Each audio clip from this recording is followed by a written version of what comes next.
Hello again and welcome to another instalment of Benidorm Bites from here at my YouTube channel Benidorm and Beyond. This is the fourth in my new series of vlogs, and for those of you who haven't caught the others, Benidorm Bites aims to show a mixture of footage and clips of your favourite resort on a regular basis. These will respond to viewers' requests, show things that I found interesting or funny, or just provide updates and news of events that are happening here in the resort. My first subject brings the fabulous news that this Monday, the 7th of February, the Ministry of Health and the regional communities unanimously agreed to eliminate the mandatory use of face masks outdoors. This comes into effect as of today and is a much welcome relaxation in the COVID-19 rules, meaning we can at last breathe in some beautiful fresh air again when we are outside. Masks will now only be compulsory at crowded events or when the metre-and-a-half safety distance cannot be respected in any way. Masks in indoor spaces such as shops and bars and restaurants when not seated will still be required. This new freedom was announced by Health Minister Carolina Darius just days after requesting that face masks remained in place until the end of February. So although it is an extraordinary U-turn, I'm sure that most Spanish citizens and visitors to Spain alike won't be complaining. The obligatory use of masks outdoors was reintroduced on the 22nd of December last year, after COVID numbers began to rise again. In addition to the new ruling on face coverings, it was also improved to increase the capacity limits for sports competitions of the National Professional Football League and the League of the Association of Football Clubs, amongst others. This means that the capacity of indoor stadiums will go from the current 50% up to 75%, and outdoor stadiums from 75 to 85%, with a full capacity of 100% being allowed again from the end of the month. My next item is in direct response to a subscriber's question. I was asked by a viewer due to be staying at the Hotel Riudor later this year, after its current renovation, what local building works were going on at the moment, as they had been informed by tour operator TUI that there could be disruptions and noise during their stay as an apartment block was going up just 100 metres down the road. This is in fact the case, and the construction that TUI are referring to is the building of the new Edificio Monver Mediterráneo, which is being constructed as we speak on the site of the old mini golf course on Avenida del Mediterráneo. The new build will consist of 19 exclusive homes, which unusually will have the whole floor to themselves.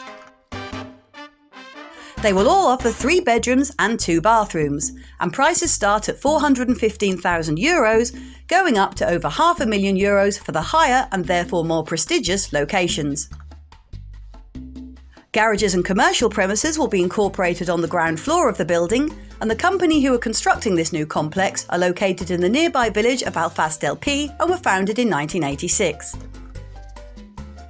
Whilst work is now being carried out daily, and from as early as 8 in the morning, as is allowed here in Spain, all the very noisy pile driving work has been completed, so I would think that the amount of disturbance and commotion from the site would be minimal.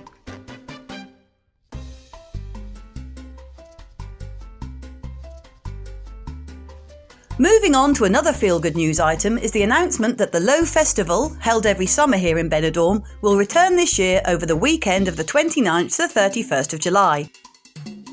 This 3-day festival always attracts thousands of visitors to the town, and this year sees its 13th edition. The event is held at the Ciudad Deportiva Guillermo Amor in the area known as Folletes, and can be reached easily by taking bus number 1 to the train station and then walking downhill to the large grounds. There are a number of confirmed bands already, with more to be added in the coming months. And although I confess I don't know a lot of the acts, I have of course heard of one of the headlining groups, who are Glasgow's own Primal Scream. Led by the charismatic Bobby Gillespie, the Scottish band were undoubtedly one of the key players in the mid-1980s indie pop scene, and will play iconic songs from their Screamadelica album, which celebrates its 30th anniversary this summer, when the band will release limited remastered editions of the album. 3-day passes or just daily passes are available, and for your entrance fee you will have access to bars, a relaxation area and more than 30,000 metres squared of lawn, along with a variety of spaces dedicated to open-air music, a market and a restaurant area.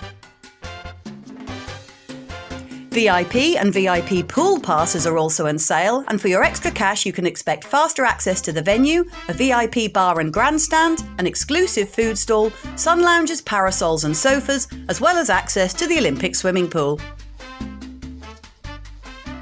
For those of you who haven't visited this area before, the Guillermo Amor Stadium, which is part of the complex, has held many large concerts in the past, attracting big international names to the town.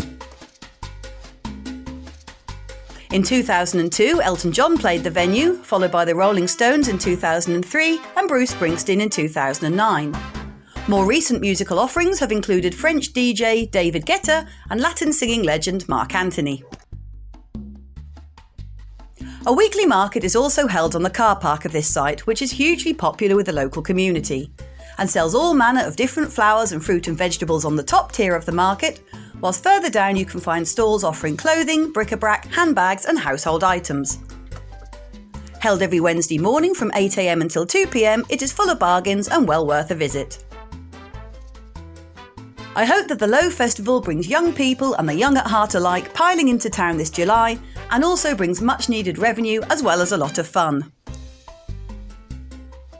My final news item brings us to Avenida Zamora in the Rincon de Loix end of town, where just round the corner from the site of the bi-weekly outdoor market, you can find the football grounds of Antonio López Guerrero. The grounds are named after one of Benidorm's own football success stories, and Antonio spent most of his professional career playing for Atletico Madrid with over 300 appearances and also 16 times for the Spanish national team. At the end of last year, the two large football pitches here had their artificial turf completely renewed, and this was replaced with brand new, state-of-the-art artificial grass. The new fibres of the grass incorporate a stabiliser for ultraviolet radiation that offers resistance against atmospheric agents and solar radiation, which allows it to maintain not only its looks but also its sporting benefits for longer. Alongside the facilities for football, there is also a small indoor sports centre, as well as a pleasant bar that overlooks the pitches, selling drinks, tapas and snacks at very reasonable prices. I passed by this week and noticed that council workers are now refreshing the paintwork on all the walls surrounding the pitches, making them a clean and bright white again, as well as adding the colourful Benidorm logo, which can be seen all around the town. This brings us to the end of this fourth instalment of Benidorm Bites, and I really hope that you've enjoyed this vlog with me. If you have, I would ask that you please give this video a thumbs up and like it, and consider subscribing to my channel if you haven't already done so. If you would like to receive notifications of future videos, just hit that bell notification button and you'll be informed of any new videos as soon as I upload them.